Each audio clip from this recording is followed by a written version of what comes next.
हीच ती वेळ, हाच तो क्षण ज्याची तुम्ही आतुरतेने वाट पाहत होतात. ब्रेक संपलेला आहे आणि कॉटन किंग प्रस्तुत खुपते तिथे गुप्तेच्या ह्या दुसऱ्या सीझनच्या पहिल्या भागामध्ये तुमचं स्वागत करतोय तोच पहिला तुमचा अवधूत गुप्ते. मित्रहो, हा दुसरा सीझन सुरू करताना तुम्हाला जितका आनंद होतो ना तितकाच मला देखील होतोय, पण मला थोडं टेन्शन पण आलंय. अहो का 1 वर्ष झालं तरी देखील लोकांच्या प्रतिक्रिया, पत्र, ईमेल्स थांबतच नाहीयेत. गुप्ते, तुम्ही ना प्रत्येक कार्यक्रमामध्ये फेटा घालत जा. नको नको गुप्ते, तुम्ही सूटमध्येच बरे दिसता. अवधूत, अरे प्रत्येक एपिसोडमध्ये एखादं गाणं म्हणत जा ना. दादा, प्रत्येक एपिसोडमध्ये एक नटी बोलवत जा, म्हणजे कार्यक्रम कसा जरा ढासू वाटतो. हे बघा, राजकारण्यांना बोलवत ना की कार्यक्रम खूप पहावासा वाटतो. असं नाही. तुम्ही समाजसेवकांना बोलवत जा, म्हणजे भरपूर काही शिकायला मिळतं. हो, एक ना अनेक सूचना. पण आय प्रॉमिस, या सीझनमध्ये तुम्ही केलेल्या सर्व सूचना पूर्ण करण्याचा मी मनपूर्वक प्रयत्न करीन. आणि तुम्ही सांगितलेली सगळी नावं इथे आणण्यासाठी आमची झीची टीम पूर्णपणे झटेल. महाराष्ट्रातली गप्पांची मैफिल ही राजकारणाशिवाय सुरूच होऊ शकत नाही.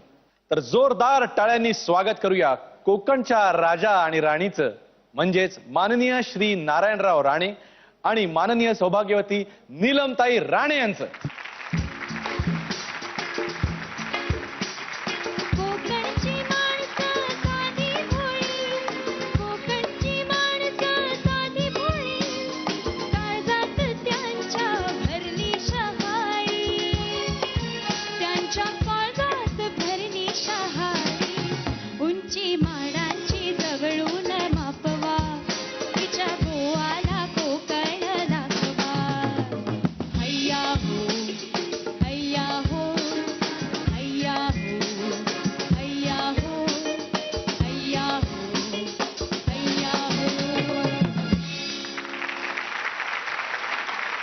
दादा, बहिणी, खुपते तिथे गुप्तेच्या ह्या दुसऱ्या सीझनच्या पहिल्या भागामध्ये तुम्हा दोघांचं खूप खूप स्वागत. धन्यवाद. असं म्हणतात की ज्या गोष्टीची सुरुवात छान झाली ती गोष्ट अर्धी चांगली होऊन गेली असं मानतात. आणि आज आमच्या ह्या पुढच्या दुसऱ्या सीझनची सुरुवात तुमच्यापासून होतीये. मला खूप आनंद आहे. माझी खात्री आहे की येणारा सीझन देखील मागच्या सीझन सारखा जोरदार आणि लोकांना आवडेल, जास्त चांगला जाईल. त्याही पेक्षा जास्त. आमच्या शुभेच्छा. धन्यवाद धन्यवाद. आज आम्हाला तुमच्या बरोबर जोडी म्हणून कोणाला आणावं याबद्दल ज्यावेळेला चर्चा होती त्यावेळेला पहिलं नाव वहिनींचंच होतं. पण त्यांनी आतापर्यंत कधीच अशा प्रकारचा इंटरव्ह्यू केलेला नाहीये. खुपते तिथे गुप्तेच्या सर्व माझ्या रसिक मित्रांना मी सांगू इच्छितो की वहिनींचा डेब्यू आहे आज आणि हे भाग्य खुपते तिथे गुप्तेला लाभलेलं आहे. तर वहिनी, तुमच्यापासूनच सुरुवात करूया. कोकणी माणूस भोळा असतो असं म्हणतात. आत्ताच्या गाण्यात देखील तेच म्हटलं गेलं. तुम्हाला काय वाटतं कोकणी माणसाबद्दल? सांगताय ते बरोबर आहे, पण ह्यांच्या बाबतीत म्हणाल तर हे कठोर आहेत, थोडे खूपच भोळे तसे नाही आहेत. ते आक्रमक आहेत. दादा, तुम्ही लहानपणापासून असेच आहात का हे नंतर नंतर बदलत गेलेले? लहानपणापासून न रुचलेल्या गोष्टी जेव्हा आपल्याला कानावर पडतात तेव्हा आपण रिॲक्ट होतो आणि मग आक्रमकतेचं दर्शन होतं. माझ्या जीवनामध्ये मी ज्या परिस्थितीतून गेलो, जर मी आक्रमक नसतो तर आज महाराष्ट्राला नारायण राणे दिसलंच नसतं. तुम्हाला लहानपणीची अशी कुठली आठवण की ज्यावेळेला तुम्हाला पहिल्यांदा लक्षात आलं की एक सामान्य मुलगा नारायण राणे आणि त्यातून जो हिरोईक नारायण राणे हा बाहेर आला? 6 वर्षाचा असताना माझे आई वडील मला मुंबईला सोडून कोकणात परत गेले आणि बांद्राला आम्ही हाऊसिंग बोर्डमध्ये राहायचो. तिथून मला चेंबूरला सुभाषनगर या हाऊसिंग बोर्डमध्ये मामांकडे ठेवून गेले. त्या कॉलनीत मी नवीन होतो आणि त्या कॉलनीत जेव्हा मी घरून उतरून खाली मैदानात यायचो आणि मैदानात जेव्हा सवंगडी शोधायचो किंवा काही मित्र मिळतात का पाहायचो, तेव्हा तिथले जी चेंबूरची पहिली मुलं होती त्यांनी मी नवीन दिसल्यामुळे त्यांनी माझ्या मागे म्हणजे मला त्रास द्यायला सुरुवात केली. थोडं घाबरवण्याचा प्रयत्न त्यांनी केला. तेव्हा मी असं समजलो की आपण घाबरलो तर आपल्याला परत चेंबूरवरून गावीच जावं लागेल. त्यामुळे आपलं जे जन्मजात जो गुण आहे तो उघडला पाहिजे आणि म्हणून मग माझी आक्रमकता तिथे मला दाखवावं लागली आणि मग मी त्यांच्यामध्ये स्थान मिळवलं. अरे वा. माझ्या मनात जरी नसलं तर परिस्थिती मला हे करायला लावत होती असं म्हटलं तर चुकीचं होणार नाही. वहिनी, तुम्हाला त्यावेळेचे हे आठवतात का? तुम्ही लग्नाच्या आधी त्यांना ओळखत होता का? हो, लग्नाच्या आधी ओळखत होते. आम्ही खरं म्हणजे सुभाषनगर कॉलनीमध्ये बाजूच्या बिल्डिंग मध्ये राहत होते. हे बिल्डिंग नंबर 27 मध्ये राहत होते आणि मी बिल्डिंग नंबर 26 मध्ये राहत होते. ह्यांच्या मामांचं आणि माझ्या काकांचं येणं जाणं असायचं आमच्या घरी. अच्छा. त्यामुळे त्याच्यातून ओळख झाली आणि मग रीतसर मागणी घालून असं. त्यावेळेला ज्या वेळेला आक्रमक नारायण राणे हे तुमच्या समोर त्यावेळेला होते, पण असं वाटलं होतं कधी की हा आपला जो नवरा उद्या एक मुख्यमंत्री होणार आहे महाराष्ट्र? नाही नाही, असं काही वाटलं नाही कधी. म्हणजे सुरुवातीला जरी जेव्हा नगरसेवक झाले, जेव्हा विचारायला आले की निवडणूक लढवायसाठी उभा राहणार आहे, तेव्हा मी म्हटलं नको नको. तेव्हा आमचं तसं घरात राजकारणी कोणी नाही, त्यामुळे आम्हाला तसा राजकारणाचा तसा काही माहिती नाही त्यात. पण त्यांनी जेव्हा विचारल्यावर मी म्हटलं ठीक आहे म्हणून. पण एक भीती होती की त्यावेळेस जे नगरसेवक अपोजिशन मध्ये उभे होते, बीजेपीचे होते, मुजुमदार, डॉक्टर मुजुमदार म्हणून, ते 3-4 वेळा त्यांची टर्म त्या कॉलनीमध्ये झाली होती. त्यामुळे तेवढ्या मोठ्या माणसाशी टक्कर देणं तेवढं सोपं नव्हतं. पण ठीक आहे, पण त्याच्यातून पण विजय मिळवला त्यांनी. त्याही वेळेला त्यांनी तुम्हाला विचारलं होतं? हा, तेव्हापासून आजपर्यंत ते विचारतात का महत्वाचे निर्णय नाही, तुम्हाला विचारतात? महत्वाचे निर्णय विचारतात. सगळ्या मुलांना आणि मला विचारूनच आतापर्यंत निर्णय घेतलेत. म्हणजे स्वतः एकट्याने असा निर्णय नाही घेतला कधी. आणि त्यांनी जो निर्णय घेतला तो प्रत्येक वेळी यशस्वी होत गेला. त्यामुळे त्यांनी जर कुठली गोष्ट आम्हाला विचारली तर आम्ही नाही म्हणायचं हेच राहिलं नाही, त्याच्यामध्ये धाडसच झालं नाही. त्यांची तुम्हाला खुपणारी कुठली गोष्ट? थोडासा रागीट स्वभाव आहे. कधीतरी असा आक्रमक जेव्हा होता तेव्हा असं वाटतं की नाही व्हायला पाहिजे, पण आता खूपसे शांत झाले. याबद्दल तुमचे चिरंजीव नितेशजी काय म्हणतात ते आपण बघूया. मला लहानपणापासून एकच चांगली आठवण डोक्यात असायची की मे महिन्याच्या सुट्टीमध्ये जेव्हा वडील आम्हाला स्वतः गाडी चालवून आम्हाला गावी घेऊन जायचे, किंवा आम्ही सिद्धिविनायकला जायचो किंवा आपल्या चौपाटीवर जायचं आणि ते वडील स्वतः गाडी चालवायचे. मला वाटतं आता अनेक वर्ष झालेली आहेत, काळ बदललेला आहे आणि त्याबरोबर एक ती आठवण किंवा एक ती कुठेतरी खुपतं की वडील कधी ना कधी स्वतः ड्रायव्हिंग सीटवर वडिलांनी बसावं आणि आम्ही सगळे त्यांच्याबरोबर गाडीत बसून मुंबई दर्शन असेल किंवा इथून सिंधुदुर्गापर्यंत असेल, आम्हाला सगळ्यांना त्यांनी घेऊन जावं हेच मनापासून इच्छा आहे. दादा, आम्हाला सगळ्यांना वाटतं की तुम्ही महाराष्ट्राच्या ड्रायव्हिंग सीटवरती बसावं आणि मुलांना मात्र वाटतं की तुम्ही त्यांच्या ड्रायव्हिंग सीटवरती बसून त्यांना घेऊन जावं गावाला. तुम्हाला काय वाटतं? हे मिस करता का सगळं? मला वाटतं नितेश आणि तुम्ही व्यक्त केलेली इच्छा याची पूर्तता करावी असं मला वाटतं. दादा, तुमचं वहिनींबद्दलचं जे प्रेम आहे त्याबद्दल खूप चर्चा केली जाते की तुम्ही अजूनही घरी गेल्यानंतर जेवायला त्यांच्या हातचंच तुम्हाला लागतं आणि वाढायला देखील त्याच असल्या पाहिजेत असा आग्रह असतो तुमचा. हे खरं आहे का? नाही, काही गोष्टी तुम्ही ऐकल्यात त्यापैकी बऱ्याचशा गोष्टी खऱ्या आहेत. पण मी माझ्या जीवनामध्ये जेव्हा राजकारणात सक्रिय झालो तेव्हा काही गोष्टी मी संसाराबद्दलच्या ठरवलेल्या होत्या की लग्न झालंय आपलं, लवकर झालंय, तिचं पण वय लहान आहे, नंतर मुलंही झाली, तर आपण घरच्यांना पण वेळ द्यायला पाहिजे आणि घरच्यांना वेळ देऊन राजकारण मी करावं असं ठरल्यामुळे रोज 8-9 वाजता घरी यायलाच पाहिजे.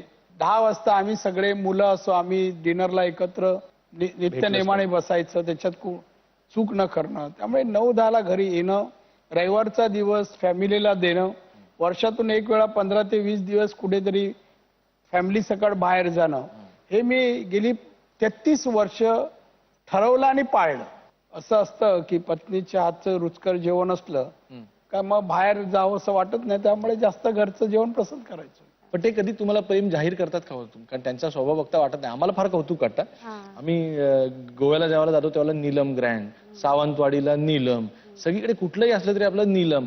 म्हणलं राणेसाहेबांचं प्रेम सॉलिड असणार बायकोवरती, तर ह्याच्या व्यतिरिक्त नाही, ते कंपनी नीलम हॉटेल म्हणून स्थापन केली. ते नाव कुठलं ठेवायचं मग नीलम असं. बाकी प्रेम आहे असं दोघात असताना बोलतो, तसं नाही. दादांसाठी तुमच्या वतीने मी कोणतं गाणं गाऊ? जब कोई बात बिगड़ जाए. जब कोई बात बिगड़ जाए, जब कोई मुश्किल पड़ जाए, गाणं कळलं तुम्हाला? तुम देना साथ मेरा ओ हमनवा, तुम देना साथ मेरा ओ हमनवा, जब कोई बात बिगड़ जाए, जब कोई मुश्किल पड़ जाए, तुम देना साथ मेरा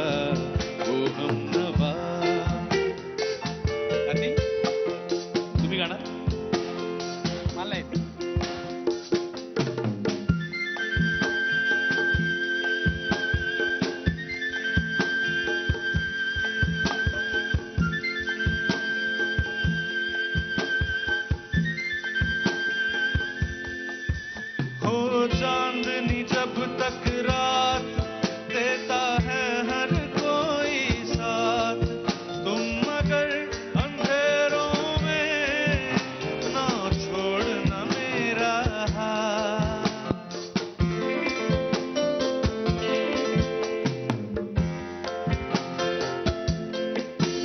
ओ चांदनी जब तक रात देता है हर कोई साथ, तुम मगर अंधेरों में ना छोड़ना मेरा हाथ।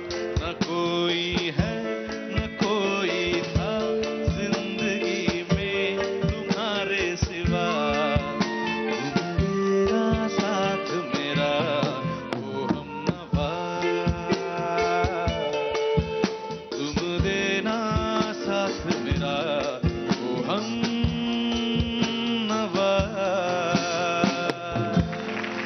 Very good. छान छान. तुम्हाला गाण्याबद्दल किंवा गाण्यावर दादांना काही सांगायचं असलं जरूर सांगू शकता. गाण्यातून ते तुम्ही जे गाण्याचा अर्थ तोच आहे की कुठलीही गोष्ट जर बिघडत असेल आयुष्यामध्ये किंवा काहीतरी चुकत असेल काय, तर त्यांनी माझं जर काही चुकत असलं तर त्यांनी वेळोवेळी जसं आतापर्यंत सांभाळून घेतलंय तसं यापुढेही घ्यावं अशी इच्छा. धन्यवाद. तुम्हाला काही बोलायचं? नाही, बोलायचं तर घरी बोलेन. नाही, मी एवढंच सांगेन याच्याबद्दल, मला चांगली साथ मिळाली माझ्या जीवनात. मी राजकारण आणि व्यवसायात यशस्वी झालो, संसारात यशस्वी झालो. त्यामध्ये फार मोठा सिंहाचा वाटा असं आपण म्हणूया की हिचा आहे असं मला स्वतःला वाटतं. आणि कुठल्याही कुटुंबासाठी किंवा व्यक्तीसाठी स्त्रीची जर साथ असेल, आपल्या पत्नीची साथ असेल, तर त्या व्यक्तीला नक्कीच जीवनामध्ये यश मिळतं या मताचा मी आहे. त्यामुळे घरात एक विचाराने एकमेकावर प्रेम करून जर संसार केला तर नक्कीच आपल्याला जीवनात आनंद मिळतो आणि आयुष्यही वाढतं. त्यामुळे त्याचा अनुभव मी घेतोय. त्यामुळे मी माझ्या यशस्वी जीवनाच्या वाटचालीचं सगळं श्रेय तिला देतो. दादा, थेट तुमच्या राजकीय खुपण्याकडे येतो. आजवरच्या राजकीय कारकिर्दीमध्ये सर्वात खुपलेली गोष्ट? राजकारणात आणि मंत्री म्हणून असताना अनेक निर्णय असं वाटतं की आपल्या मनाविरुद्ध जातात, पण परिस्थिती असे असते मनाविरुद्ध जरी गेले तरी आपल्याला बोलता येत नाही. मनाला जरी खुपलं तरी ते सांगता येत नाही, बोलता येत नाही, अशी परिस्थिती आहे. पण तुम्हाला तुमचा कार्यक्रमच खुपते तिथे खुपते आहे. तुमचं स्किल आहे, कौशल्य आहे. ते काय खुपतं ते बाहेर काढायचं हे तुमचं कौशल्य आहे. तर मी म्हणेन की जसं आता सिलेंडरचा एवढी नंतर पेट्रोल डिझेल याचे भाववाढ झाले, गॅसचा झाला. हा गॅसचा निर्णय जरी वाटलं केंद्रीय मंत्रिमंडळाने 1.25 लाख सबसिडी द्यावी लागते म्हणून हे सिलेंडरमध्ये काही कपात केली आणि काही कन्सेशन बंद केले. वस्तुस्थिती जरी असली तर सर्वसामान्यांवर हा भुर्दंड पडतोय. ही गोष्ट मला पटलेली नाही. ही मनाजवळ खुपते आहे. असं हे लेटेस्ट आता जे घडलेला हा निर्णय आहे. ज्या वेळेला तुम्ही त्यानंतर काँग्रेसमध्ये प्रवेश केल्यानंतर बऱ्याचशा आजूबाजूच्या नेत्यांनी ह्यांना मुख्यमंत्रीपद जरी दिलं गेलं तरी देखील ते दुसऱ्या पक्षात गेले म्हणून खूप चिकित्सा केली, खूप समीक्षा केली. ती गोष्ट त्यावेळेला किती खुपली? काय, मी घेतलेला निर्णय, मी विचारपूर्वक घेतलेला निर्णय होता. काही घटनाही मी पक्षात असताना घडत होत्या, पण त्यामध्ये साहेबांचा काही दोष नव्हता. कारण साहेबांनी आपला कारभारच उद्धवजींकडे बराचसा दिलेला होता आणि त्यामुळे उद्धवजींचं आणि माझं काय पटलं नाही. आणि त्या ज्या प्रकारे माझ्याशी वागणं की ज्या गोष्टी घडत होत्या त्या मनाकडे खूपच होत्या, पुष्कळच वेदना देत होत्या. आणि मला वाटलं की मी असं राहिल्याने वडील आणि मुलांमध्ये नेहमी वाद होणार माझ्यामुळे, त्यापेक्षा आपणच निर्णय घेतलेला बरा. सुरुवातीला कुठल्या पक्षात जावं असं माझ्या मनात नव्हतं, राजकारणातूनच बाजूला व्हावं आणि म्हणून मी सुरुवातीला निर्णय घेऊन मी पक्षातून बाहेर पडलो. शिवसैनिकांनी नेत्यांनी माझ्याबद्दल नाराजी व्यक्त करावी ही गोष्ट साहजिकच आहे, पण उघड त्या प्रमाणात माझ्याबद्दल ज्या तीव्रतेने करायला पाहिजे होती ती तीव्रता दिसली नाही. कारण माझी बाजू रास्त आहे असं बऱ्याच जणांना मनापासून वाटत होतं. आता साहेब तिखट बोलणं किंवा तिखट टीका करणं हे साहजिकच आहे. त्यामुळे साहेबांच्या टीकेला मी उत्तर दिलं नाही, फक्त उद्धवजींच्या मी दिलं. आजही साहेबांनी किती जरी टीका केली तरी मी काही बोलणार नाही, कारण त्यांना तो अधिकार आहे मी असं म्हणेन. कारण नावारूपाला आणण्याचं काम त्यांनीच केलं. शिवसेना झाली नसती तर नारायण राणे कदाचित महाराष्ट्र ओळखही झाली नसती. मी शिवसैनिक बनलो नसतो, राजकारणात आलो नसतो. मात्र त्यावेळेला बाळासाहेबांनी सगळ्या सिनियर नेत्यांना बाजूला करून मला संधी दिली. महाराष्ट्रासारख्या राज्याचा मुख्यमंत्री हे पद एक ज्युनियर शिवसैनिकाला दिलं आणि त्यांनी मला नेहमी नेहमी अगदी शाखा प्रमुख, नगरसेवक, मंत्री, मुख्यमंत्री, विरोधी पक्ष नेता ही सगळी पदं त्यांनी दिली. त्यामुळे त्यांचं याबाबतीत मी सांगेन त्यांचं चुकलं असं म्हणणार नाही. पण जे काय त्या पक्षामध्ये शेवटी घडत होतं ते माझ्या दृष्टीने योग्य नसल्यामुळे तो निर्णय मी तेव्हा घेतला. पण तरी देखील शिवसेना आज त्यानंतरच्या काळामध्ये ज्यांनी पुढे खूप बदल केले गेले, काही लोक पुढे आली, काही लोक मागे राहिली, बाजूला सारली गेली, या सगळ्यामध्ये शिवसेनेमध्ये पुन्हा एक नारायण राणे मात्र निर्माण होऊ शकला नाही. ही गोष्ट तुम्हाला जुन्या पक्षावरती असलेल्या प्रेमापोटी का असेना खुपते का? तुमच्या मताशी मी सहमत आहे. याचं दुःख आहे की मी असताना शिवसेनेत जो रुबाब शिवसेनेचा होता तो मी इकडे आल्यामुळे रुबाब कुठेच दिसत नाही. अस्तित्वच गमावल्यासारखे सगळे वागतायत. जसं एखाद्या लढाईत पराभव झाल्यावर सैरावैरा सैन्य पळतं, तशीच परिस्थिती आज शिवसेनेची झाली आहे. आणि साहेब थकल्यानंतर किंवा साहेब थोडे बाजूला झाल्यानंतर खरंच शिवसेनेला नेतृत्व शिवसेना प्रमुखांसारखं न लाभल्यामुळेच ही परिस्थिती आहे. आणि एक रुबाबदार विरोधी पक्ष नेता म्हणून जे एक दरारा निर्माण केला होता तो मात्र अनुभवायला मिळत नाही, याचं दुःख आहे. वहिनी, या बाबतीत तुम्हाला विचारावं असं वाटतं की तो जो काळ होता ज्यावेळेला तो फार म्हणजे ह्यांच्या जर का उद्या आत्मचरित्र ह्यांनी लिहिलं तर त्यामधला सगळ्यात मोठा टप्पा आयुष्याचा जो होता ज्यावेळेला त्यांनी काँग्रेसमध्ये प्रवेश केला शिवसेना सोडून, आणि त्यावेळेला दोन्ही बाजूनी क्रिटिसिझम पण झालं, सपोर्ट पण झाला, काही लोक आली, कोण आपली कोण नाही कळत नव्हतं, कोण येतील बरोबर माहीत नसतील. त्यावेळेला एक भार्या म्हणून, एक अर्धांगिनी म्हणून आपल्या नवऱ्याच्या अशा खडतर काळामध्ये तुम्हाला काय काय खुपलं आजूबाजूच्यांचं? तेव्हा माणसातली आधी खरी माणुसकी समजली. कोण आपल्या जवळ आहेत, कोण आपली जवळची माणसं आहेत तसं ती समजली. आणि ज्यांनी ज्यांनी ह्यांच्यावर सुरुवातीपासून ह्यांच्याबरोबर राहिले ते कसे बदललं, स्वभाव बदलला ते त्या काळात भरपूर कळलं. ते फार कठीण होतं, पण त्या काळात बरेच असं कठीण वाटला तो काळ. म्हणजे कसं असतं की शेवटी नेते म्हटलं तरी सुद्धा त्यांचे मित्र असतात. हो, त्यांच्या ज्या मिसेस असतील, बायका असतील, ते तुमच्या मैत्रिणी झालेल्या असतात. हो, तेच तुमचा एक ग्रुप झाला असेल, मग त्याच्यावरती अफेक्ट झाला का? खूपसा झाला ना, मी सांगते खूपसा झाला. कारण हा काँग्रेस पक्ष तसा आम्हाला सगळ्या नवीन ना. इकडे 40 वर्ष काढल्यानंतर इकडची सगळी मंडळी जशी नवीन आणि इकडच्या शिवसेनेमध्ये अगदी कुटुंबासारखं होतं ते सगळं. म्हणजे सगळी एकत्र असायची, कुठल्याही कार्यक्रमाला गेले की त्यांच्या मिसेस सगळ्या असायच्या. त्यामुळे तो एक जो हे होता ते इथे मिस करते. इथे तसं अजून मी कार्यक्रमाला वगैरे कुठल्या जात नाही आणि तेवढी अजून म्हणतो ना आपण तशी जवळीक झाली नाही परत. म्हणजे अजूनही कधी कधी असं वाटतं की आपण काहीतरी असं मिस करतो. काँग्रेस पक्षामध्ये आल्यानंतर सुद्धा आता ज्या वेळेला आहे आपल्याला दरवेळेला असं वाटतं की आता होणार आता होणार असं वाटतं आणि तरी होत नाही. ही गोष्ट किती खुपते, त्याबद्दल काय वाटतं? नाही, काही गोष्टी राजकारणात खुपल्या तरी दाखवायच्या नसतात. मनाकडे काय वाटतंय दाखवायचं नसतं. प्रत्येक पक्षाची आयडिओलॉजी वेगळी असते. प्रत्येक पक्षाची, शिवसेनेची वेगळी, काँग्रेसची वेगळी. काँग्रेसमध्ये का हवं असतं तर बोलवून दाखवायचं नाही आणि काय मिळालं नाही म्हणून नाराजी दाखवायची नाही. नुसतं स्टेबल राहायचं. त्यामुळे जरी वाटलं आपण आपलं काम करत राहिले, आपली कुवत आपण सिद्ध केलेली आहे, तर आपल्याला आपला विचार करावा या दृष्टीने प्रयत्न करणं एवढंच आपल्या हातात आहे. आणि सध्या तरी मी तरी ठरवलंय की मानसिकता खराब होईल असं कुठली गोष्ट आपण मनात खुपून घ्यायची नाही. आपण बिंदास राहायचं, चांगलं आयुष्य जगायचं. लोक येतील, त्यांची कामं करत राहायची, लोक समाधानी, आपण समाधानी. तर अशा वेळेला कोकणातनच जैतापूर सारख्या प्रकल्पाला ज्यावेळेला विरोध होतो, हे किती खुपतं, कसं खुपतं? वाईट कोकणी माणसाचं वाटतं. जैतापूर सारखा राष्ट्रीय प्रकल्प 1 लाख कोटीचा प्रकल्प आहे. म्हणजे एक नवीन शहर बसणार, 10-20 हजार लोकांना नोकऱ्या लागणार, देशाला वीज मिळणार, पुरेशी वीज मिळेल, सरप्लस होऊ आपण, आणि वीज आहे तर विकास आहे. अशा वेळेला जर कोकणात एक प्रकल्पानं ऊर्जा प्रकल्प आला आणि सुरक्षितेवर कुठला धोका पोचणार नसेल तर असं का करू नये? आज लोक जे कोकणात बाहेरचे लोक येऊन आंदोलन करतात, कोकणात लोक कमी आहेत. चांगले लोक, शिकलेले लोक, विकास हवाय ती मंडळी आज विरोध करत नाही. तर बाहेरची पुण्यावरून, रायगडवरून लोक जात आहेत आणि ते तिकडे कोकणाचा विकास, कोकण अडचणीत असताना, वादळ असताना, पूर असताना, मुसळधार पाऊस पडत असताना, गावं आणि माणसं वाहत असताना हे कोकणाच्या मदतीला कधी आले नाही. 5 पैसे किंवा 5 किलो धान्य कोणाला दिलं नाही.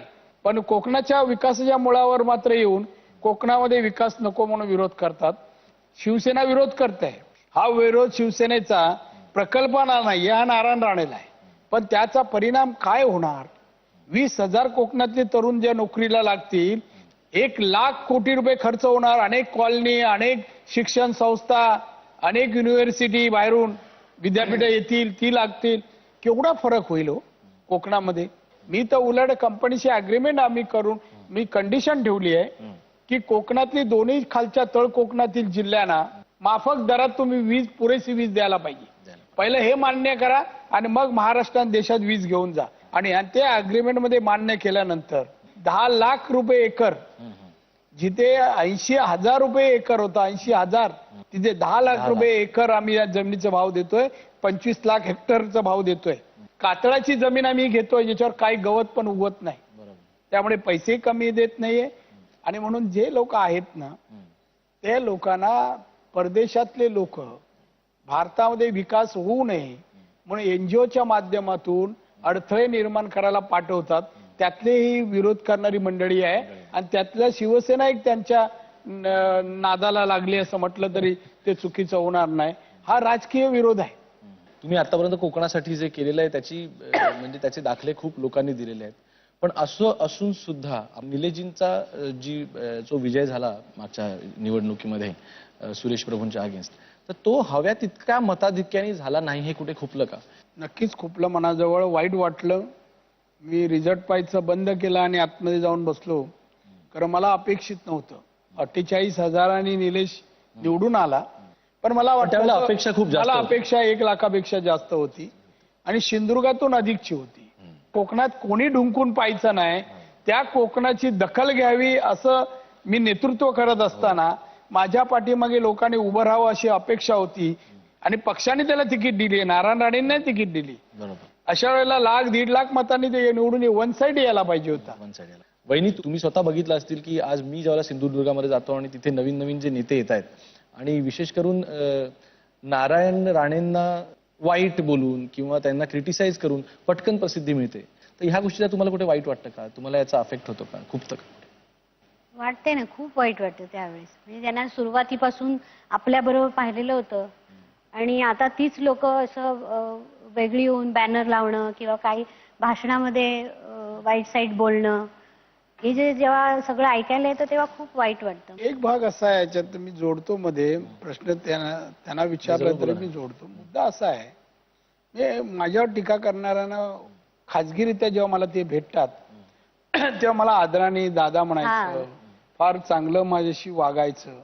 मी तेव्हा प्रश्न विचारले, तुम्ही माझ्याशी इथे चांगले वागता, मान सन्मान देता, सांगता दादा तुम्हीच सगळं केलं, तुमचंच सगळं श्रेय आहे, मग तुम्ही टीका का करता?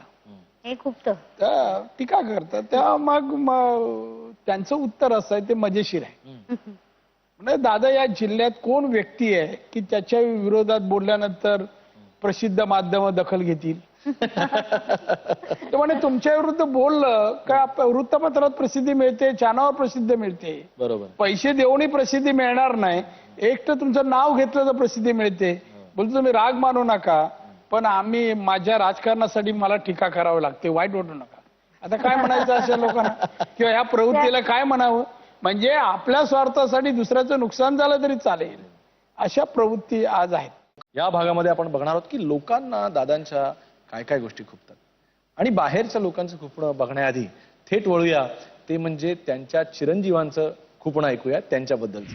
16 वर्षाचा असल्यापासून मी बाबांबरोबर फिरतोय, तुम्ही नेहमी सिरियस असता, तर हे कुठेतरी खुपते किंवा खुपतं, ते कार्यक्रमाचं नाव खुपते तिथे गुप्ते म्हणून खुपते आलं, तर ते सिरियसनेस सगळं काही सोडा आणि हसत खेळत कुठलीही म्हणजे भविष्याची पर्वा न करता की भविष्यात काय होईल आणि काय नाही अशी कुठलीही पर्वा करू नका. आपण कोकणातली लोक आहोत आणि कोकणातली लोक हे उद्याची कधीच पर्वा करत नाही. तर आणि मलाही कधी एवढ्या वर्षात तो अनुभव तुमच्याबरोबर आलेला नाही, पण हे नेमकं तुमचा जो हा असा जो गालावरचा जो म्हणजे तो बोट ठेवून जो गालावर तुम्ही जे विचार करत बसता ते नेमकं इतक्या वर्षापासून मला अजूनपर्यंत अंदाज लागलेला नाही. तर आजच्या कार्यक्रमात तो अंदाज कदाचित गुप्तेना लागेल आणि ते मला सांगतील एवढी खात्री मला या कार्यक्रमाच्या स्वरूपाने वाटते. तुम्ही मजा करा, घरी भेटतो तुम्हाला. सगळ्यात पहिल्यांदा ती पोज काय असते म्हणजे जी ज्याची त्यांना मला म्हणजे ती नैसर्गिक दृष्ट्या येतं बोलता बसताना आम्ही बसताना मी सांगते थोडस असं विचारात असले ना, बऱ्याच वेळा मी असं मार्क केलंय की थोडे विचारात असले ना की ते असे बसणार. आता तीच ऍक्शन नातू सुद्धा करून दाखवतो. म्हणजे त्याला असं विचारलं की आजोबा कसे बसतात, मग तो असं करून दाखवणार. म्हणजे ते त्यांनी सुद्धा हेरली पण ते थोडेसे असे विचारात असले की तसे बसतात, असं एक हे आहे. मग ते खूप असं कधी कधी सारखं पण असं वाटतं विचार कशाला असावे माणसाला. मग खूप कधी कधी गोष्ट तुम्ही म्हणता त्याप्रमाणे. मग कधी कधी असं वाटतं का की नको एवढं मोठे नेते, पण त्यावेळेला बरं होतं बाबा चेंबूरमध्ये आम्ही होतो तसं. खूप वाटतं, मिस करतो ते. जे सुरुवातीला जे कॉलनीमध्ये राहायचो आमचे ते दिवस होते ते फार मिस करतो. पण कधी कधी वाटतं असं एवढे गुण ह्या माणसामध्ये असल्यामुळे त्याने ते वरच्या ह्याच्यावरच राहावं. त्यांनी सदैव त्यांची कीर्ती अशी वरच असावी. आणि त्याच्या पदावर राहिल्यानंतर ते सगळं तो आपाप दरारा म्हणा तो आता पाहण्याची सवय झाली. त्यामुळे त्यांनी असं नुसतं उदास बसणं तसं नाही आवडत आता. आता बघूया लोकांचं खुपणं काय आहे. या परिसरात पूर्वी फक्त तुमचा आवाज चालायचा आणि आता पाहतात हा जो कर्कश आवाज येतोय त्यामुळे आम्ही इथले रहिवासी आणि मी स्वतः इतका त्रासलो आहे. मी स्वतः हृदयरोगी असल्यामुळे या आवाजाचा मला खूप त्रास होत आहे. एवढेच माझं खंत आहे की हा आवाज बंद करावा. आम्ही काय म्हणत होतो, हे राणे साहेबांचं ऑफिस आहे इथे एक मोठा खड्डा पडलेला आहे, त्याच्याकडे इथे कोण नगरसेवक आहेत त्यांचं दुर्लक्ष झालेलं आहे.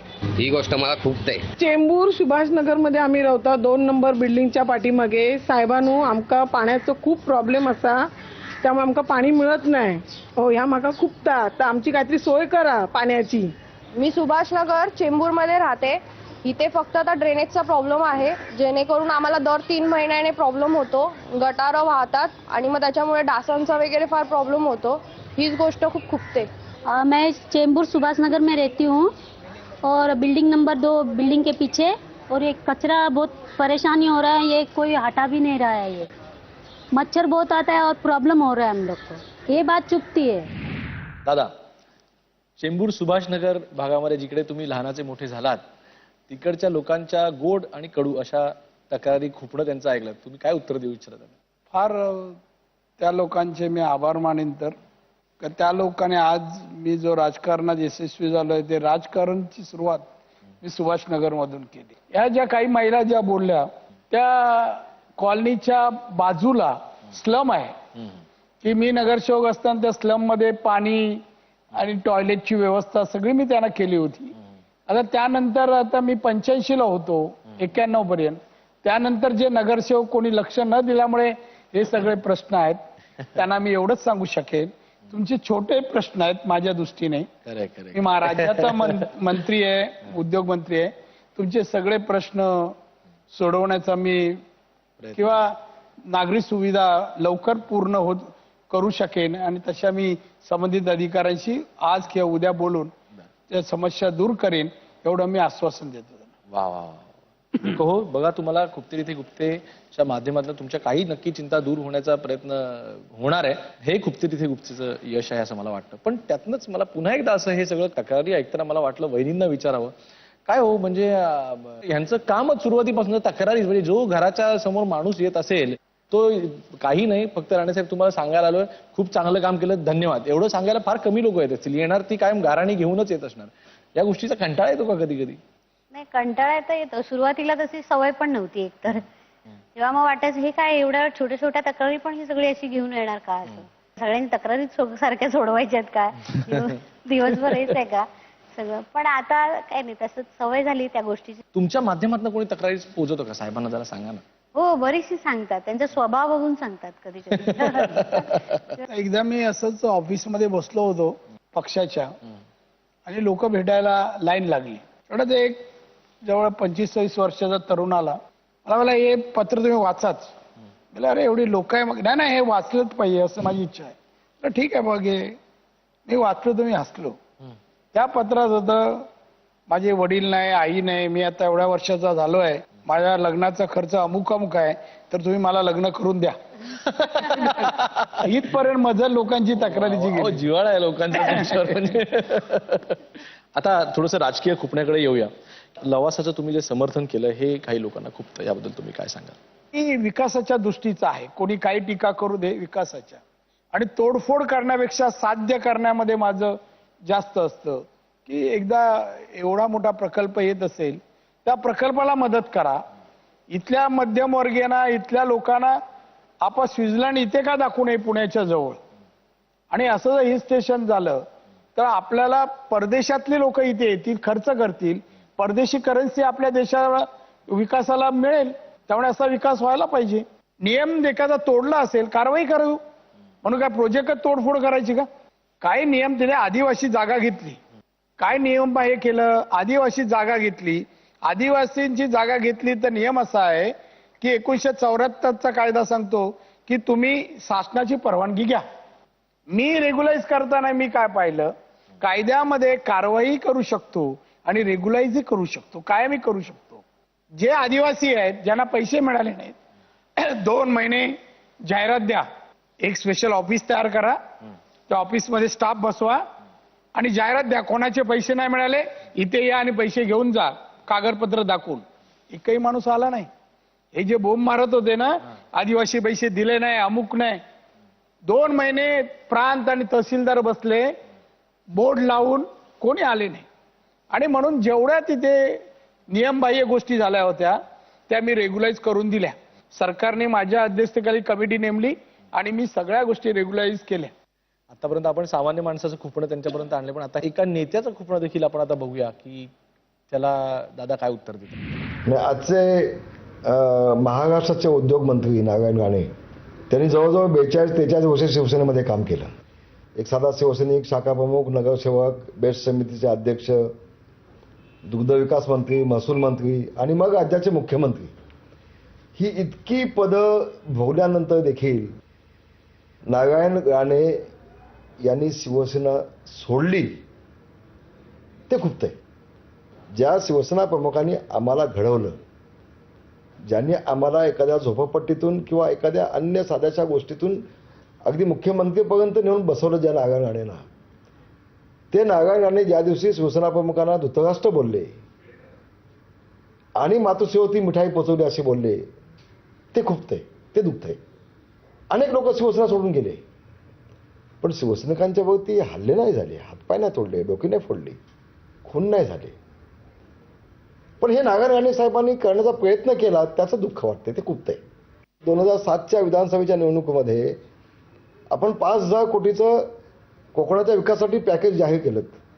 त्यातला एक दमडा पण तुम्हाला मिळाला नाही हो कोकण विकासाला. म्हणजे आधी तुम्ही जाऊन त्या ठिकाणी काँग्रेसमध्ये, राष्ट्रवादीमध्ये बसून फक्त कोकणाच्या विकासाच्या भुलथापा देत आहे, ते खुपतंय साहेब, ते दुखतंय हो. ज्या शिवसेना प्रमुखांनी प्रचंड विश्वास ठेवला, त्या शिवसेना प्रमुखांचा आपण विश्वासघात केला, साहेब, ते खुपतंय. दादा, रामदास कदम माझ्या राजकीय काही निर्णयांबद्दल किंवा वागण्याबद्दल त्यांच्या मनात अनेक गोष्टी खुपतायत, ही आनंदाची बाब आहे. पण जो निर्णय घेताना माझ्या बरोबर हे महाशय होते, माझ्या भित्री बंगल्यावर होती आणि मी तुझ्या बरोबर येतो सांगून गेले. त्यानंतर बोलले मी फक्त गावी जाऊन खेडला येतो. आणि खेडून परत येताना मध्ये जो काय फोन झाला की विरोधी पक्ष नेतेपद तुम्हाला देऊ, आणि त्याच्यामुळे विचारात परिवर्तन झालं, त्यामुळे आज ते माझ्या बरोबर नाहीत, तिकडेच आहेत. आता कोणाच्या मनात काय खुपतं त्याचा विचार त्यांनी करावा. माझे मित्र होते ते आता मित्र नाही आहेत आणि आता योग्य मार्ग न मिळत असल्यामुळे घुटमळत आहेत आणि त्यामुळे त्यांच्या मनात खुपतंय. त्यांना कुठे मार्ग नाही, जायला नाही, राष्ट्रवादी नाही, बीजेपी नाही, MNS नाही, कोण घ्यायला तयार नाही. शेवटी कुवत लागते ना. आज बाजारात मी असलो आणि हे असले तर मला त्याला असला माल नको, कोकणातला हा माल चालत नाही. आपण सगळे चला, आज डिमांड आहे, ती गोष्टी वेगळी. त्यामुळे ह्याने या गोष्टी सांगू नये. नाही, पण ह्या गोष्टी तुम्ही आता हे जे बोलले खुपलं, दोन गोष्टीने माणसाच्या मनात खुपतं.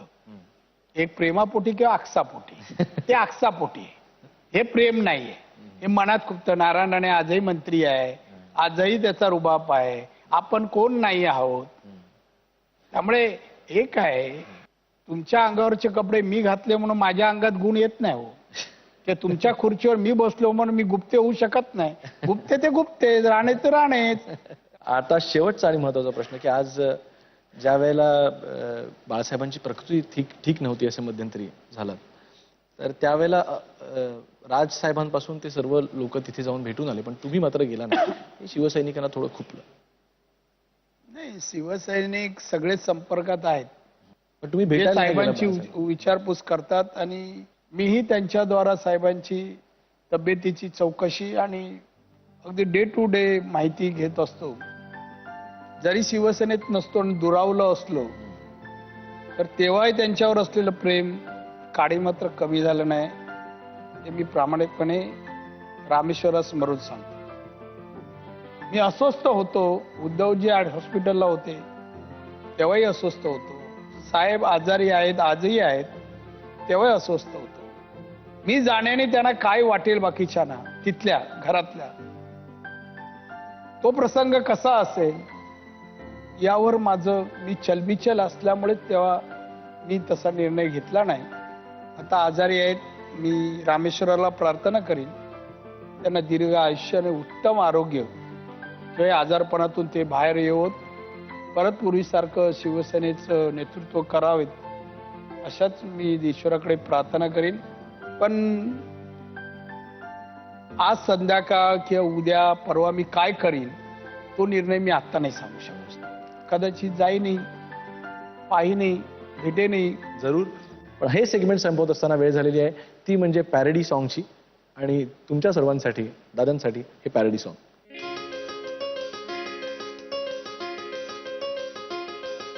सोनिया तुमने क्या किया, रानी जी मैंने क्या किया, ए सोनिया वर्षा का क्या हुआ, रानी जी जाने दो जो हुआ, कब तक करूं मैं यूं इंतजार, मैंने कहा ना अगली बार,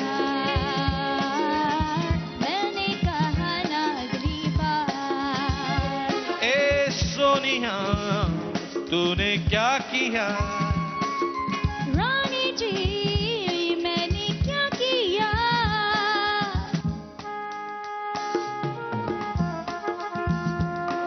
काय ग?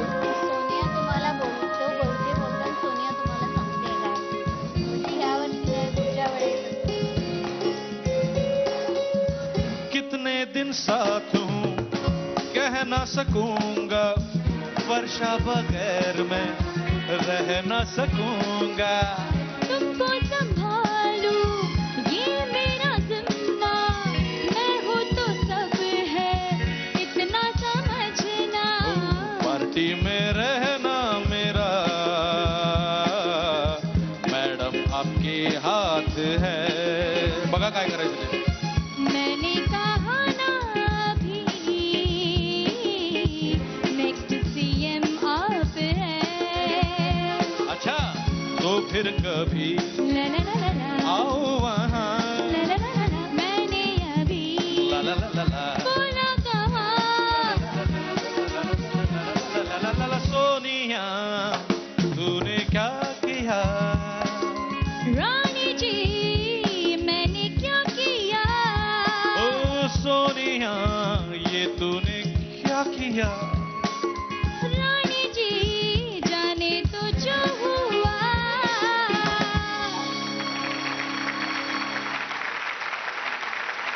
तुम्हाला काय वाटतं गाण्याबद्दल? हे गाणं ऐकल्यानंतर तुमच्या दोघांचे सूर उत्तम होते. तुम्ही गायकच असल्यामुळे गाणं ऐकताना आनंद आला, ऐकायला बरं वाटलं. गाण्याचा अर्थ मात्र मनाजवळ खुपला. एक आपल्याला सांगू इच्छितो, पद असो नसो, पद मिळो न मिळो, निलेशने सांगितल्याप्रमाणे चिंता किंवा विचारात न राहता बिनधास्तपणे आपलं आयुष्य जगणं आणि दिलेली जबाबदारी पार पाडणं, एवढंच मी निर्धार किंवा निश्चय केलेला आहे असं मला सांगावंसं वाटतं. तर अशा प्रकारे ही पहिल्या भागातली पहिली पॅरडी झालेली आणि त्याबद्दलची रिॲक्शन तुम्ही बघितली, मला तर फार मजा आली. पण बघूया पुढचा मात्र जो सेगमेंट असणार आहे आणि शेवटचा सेगमेंट असणार आहे, ज्यामध्ये दादा कुणाला फोन लावतायत याकडे तुमचे आणि माझे दोघांचे डोळे दाखलेले आहेत. वेळ झालेली आहे ती रॅपिड फायरची. रॅपिड फायरमध्ये दादा मोजकेच 4 ते 5 प्रश्न असतात आणि ते रॅपिड स्पीडनी दिले जातात आणि त्या स्पीडनी उत्तर अपेक्षित आहेत. दादांपासून सुरुवात करूया. तुमच्या शैलीत राजकारण करू शकेल असा तुमचा वारसदार कोण, निलेश का नितेश? दोन्ही. राणेंच्या यशात मोठा वाटा कोणाचा, सिंधुदुर्गचा का चेंबूरचा? सिंधुदुर्ग. राणेंना सगळ्यात जास्त जबाबदारी कोणी दिली, शिवसेनेनी का काँग्रेसने? शिवसेनेने दिली. आवडते मुख्यमंत्री कोण, अशोक चव्हाण का पृथ्वीराज चव्हाण? पृथ्वीराज चव्हाण. आणि आवडते विरोधी नेते, राजसाहेब ठाकरे का उद्धवसाहेब ठाकरे? राज ठाकरे. आणि आता वेळ आलेली नीलमताईंच्या रॅपिड फायरची. आवडता बंगला, वर्षा की स्वानंद जो तुमचा स्वतःचा बंगला आहे? स्वानंद. चांगला विरोधी पक्ष, शिवसेना का मनसे? मनसे. राणे साहेब अधूनमधून गाणं गुणगुणतात, हो किंवा नाही? कधी कधी. तुम्ही राणे साहेबांवर कधीच रुसला नाहीत, हे खरं का खोटं? चूक. जोरदार टाळ्या. आणि अतिशय छान प्रकारे ह्या रॅपिड फायरला दोघंही पती पत्नींनी उत्तरं दिलेली आहेत. पुढचा राऊंड म्हणजे फोन राऊंड. आणि आता मला उत्सुकता आहे की मी हा फोन दादांच्या म्हणजे नारायणरावजी राणे यांच्या हातात देतोय आणि ते कुणाला फोन लावतायत आणि ते त्यांच्याशी काय बोलतायत हे आपण बघूया. दादा. थँक्यू.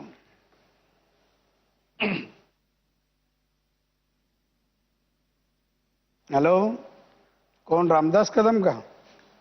नमस्कार, जय महाराष्ट्र. कशा आहात आपण? तब्येत वगैरे चांगली आहे ना? ब्लड प्रेशर वगैरे ठीक आहे? आताच आपले खुपते तिथे गुप्ते या कार्यक्रमात आपण दिलेली प्रतिक्रिया पाहिली, ऐकून आनंद वाटला. कुठेतरी मैत्रीचा ओलावा आहे अशीच जाणीव झाली आणि चिंता व्यक्त केली, त्याच्याबद्दल मला थोडं बोलावंसं वाटतं. आपण त्यामध्ये म्हणालात की मी 42 वर्ष शिवसेनेत होतो, अनेक पदं मला शिवसेनेने दिली, अगदी शाखा प्रमुख पासून ते मुख्यमंत्री, विरोधी पक्षनेते, तरी मी शिवसेना सोडली. हे मनात आपल्या कुठेतरी खुपतंय, ते बाहेर काढण्याचा मी माझं स्पष्टीकरण मी आपल्याला देऊ इच्छितो. बघा, आपली स्मरणशक्ती आठवून थोडे मागे जा 7 वर्षापूर्वी, आणि शिवाजी पार्कचा मेळावा दसऱ्याचा चालू असताना एक यादी वाचली उपनेत्यांची. त्यामध्ये आपलं नाव चुकून आलं नाही की टाकलं गेलं नाही मला माहित नाही, पण आपलं नाव न आल्यामुळे आपण दसऱ्याचा मेळावा अर्धवट सोडून घरी निघून गेलात. काय निष्ठा आहे ना आपली. आणि मग दुसऱ्या दिवशी माझ्या घरी आलात. काहीतरी करा, पण आपल्याला पक्ष सोडावं लागेल, काही करा, सगळ्या आमदारांना बोलवा. आणि त्याच संध्याकाळी आपण बित्रीवर भेटलो. आपल्यासोबत अजून 17, 18, 20 आमदार होते. आपण आम्हाला सांगितलं की गावी जाताना उद्या आल्यावर निर्णय घेऊया आणि पक्षातून बाहेर पडूया. आणि तुम्ही खेडला गेलात. परत येताना काय फोन आला, काय आमिष दिसलं, कुठली लाल बत्ती गाडी मिळाली मला माहित नाही, पण आपला निर्णय फिरला आणि आम्हाला तोंड कशी पाडलं. असू दे, आनंद आहे, शेवटी मित्र आहे, मित्राच्या चुका पोटात घालाव्या लागतात. पण आपण आज सांगितलं मनात खुपतं. मला पण ते आज 7 वर्षापूर्वीची घटना मनात खुपतं. काल असलेला रामदास कदम मित्र आज माझ्या बरोबर नाही, फारच वाईट वाटतंय, खुपतंय मनामध्ये. पण असं वाटतं कधी कधी काय मित्र लांब ठेवलेले बरे, याचं समाधान पण मला वाटतंय. असू दे, तुम्ही म्हणालात मी कोकणचा नेता, मी मंत्री आहे, कोकण पॅकेज मध्ये 5,000 कोटी दिले, एक दमडा. आपण आमदार अजूनही आहात, पण मला वाटतं महाराष्ट्राच्या कामकाजाचं ज्ञान म्हणा, माहिती म्हणा, आपल्याकडे अपुरी येते असं म्हणेन. मी म्हणणार नाही तुमचं अज्ञान आहे, कारण तुम्ही पण विरोधी पक्ष नेते होतात. आता काम कारभार कसा केला ते विश्लेषण पत्रकार करतील, ते काम त्यांचं आहे, मी काय करणार नाही. पण मी सांगेन की जवळपास 90-95-99% पर्यंत निधी मिळालाय. काय राहिला तर आपुलकीने फोन करा, मला सांगा. मी शिल्लक राहिलेले पैसे शासनाकडून मिळवून देण्यासाठी मी नक्कीच प्रयत्न करेन, आणि एवढी कुवत माझी आहे असं मला वाटतं. आणि म्हणून मनाजवळ खूपच असलं तरी मला एकही वाटतं की माझा मित्र तेव्हा एवढा अस्वस्थ होता, आज एवढे दिवस शिवसेनेत कसा राहिला.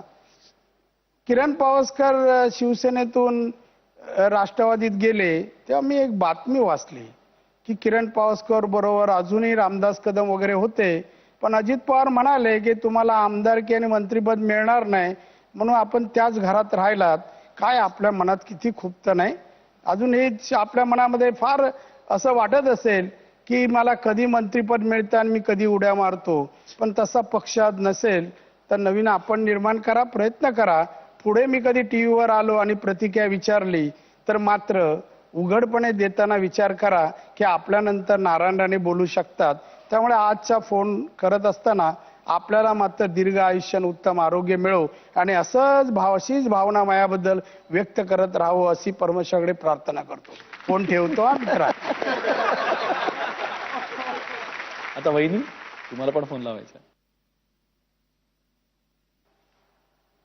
हॅलो निलेश, आता तुझी प्रतिक्रिया पाहिली, फार छान बोललास तू. वडिलांबद्दलचं तुझं मत तू सांगितलंस, ऐकून फार बरं वाटलं. असा सडेतोड बोलणारा दोन मुलांपैकी एक आहे याचा अभिमान वाटला. कारण नितेश किती झाला तरी तो तुझ्यापेक्षा थोडा सिरियस आहे पण बोलण्या बाबतीमध्ये. पण तू जे काय बोललास ते मनापासून बोललास. धन्यवाद.